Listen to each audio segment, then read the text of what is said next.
അമേരിക്കയിൽ നിന്നും റഷ്യയിലേക്ക് കാൽനടയായി പോകാൻ സാധിക്കുമോ? സാധിക്കുമെങ്കിൽ അതിന് എത്ര സമയമെടുക്കുമായിരിക്കും?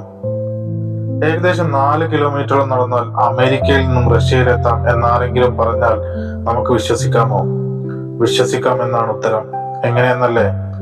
വടക്കുകിഴക്കൻ സൈബീരിയയിൽ നിന്നും അലാസ്കയെ വേർതിരിക്കുന്ന ജലാശയമായ ബെറിൻ കടലിടുക്കിൽ 2 ദ്വീപുകളുണ്ട്. റഷ്യയുടെ ഭാഗമായ ബിഗ് ഡയമണ്ട് ദ്വീപും യുണൈറ്റഡ് സ്റ്റേറ്റ്സിന്റെ ഭാഗമായ ലിറ്റിൽ ഡയമണ്ട് ദ്വീപും. തദ്ദേശീയരായ അലാസ്കക്കാർ 5000 വർഷത്തിലേറെയായി ലിറ്റിൽ ഡയമണ്ട് ദ്വീപിൽ താമസിച്ചു വരുന്നു. 2 ദ്വീപുകളും ഏകദേശം 2.5 മൈൽ ദൂരത്തിൽ വെള്ളത്താൽ വേർതിരിക്കപ്പെട്ടിരിക്കുന്നു. എന്നാൽ അതിശൈത്യകാലത്തിൽ കടലിലെ വെള്ളം തണുത്തുറഞ്ഞ് ഐസായി മാറും. നടക്കാനാവുന്ന രീതിയിൽ വെള്ളം കട്ടിയുള്ള ഐസായി മാറുന്നതിനാൽ ലിറ്റിൽ ഡയമണ്ട് ദ്വീപിൽ നിന്നും ബിഗ് ഡയമണ്ട് ദ്വീപിലേക്ക് നടക്കാനാകും. എന്നാൽ ഇതിനേക്കാളേറെ അതിശയകരമായ മറ്റൊരു വസ്തുതയുണ്ട്. ലിറ്റിൽ ഡയമണ്ട് ദ്വീപിൽ നിന്നും ബിഗ് ഡയമണ്ട് ദ്വീപിലേക്ക് നടക്കുന്ന ഒരാൾ 21 മണിക്കൂർ മുന്നിലായിരിക്കും. കുറച്ചുകൂടി വ്യക്തമായി പറഞ്ഞാൽ ജനുവരി 1 രാവിലെ 10 മണിക്ക് ലിറ്റിൽ ഡയമണ്ട് ദ്വീപിൽ നിന്ന് നടക്കുന്ന ഒരാൾ 1 മണിക്കൂർ നടത്തത്തിനുള്ളിൽ ബിഗ് ഡയമണ്ട് ദ്വീപിലെത്തുമ്പോഴേക്കും ജനുവരി 2 രാവിലെ 7 മണിയായിരിക്കും.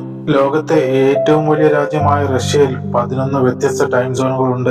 ഈ ടൈം സോണുകൾ കാരണമാണ് ഈ മേഖലയിൽ ഇത്രയും സമയവ്യത്യാസം വരുവാൻ കാരണം. ഇന്ന് ലോകരാജ്യങ്ങൾ തമ്മിൽ അന്താരാഷ്ട്ര അതിർത്തി കടക്കുമ്പോഴുള്ള നിയമപ്രശ്നം കാരണം ലിറ്റിൽ ഡയമണ്ട് ദ്വീപിൽ നിന്നും ബിഗ് ഡയമണ്ട് ദ്വീപിലേക്ക് നടന്നു പോകുന്നത് സങ്കീർണമായ നിയമപ്രശ്നങ്ങൾ ഉണ്ടാക്കും.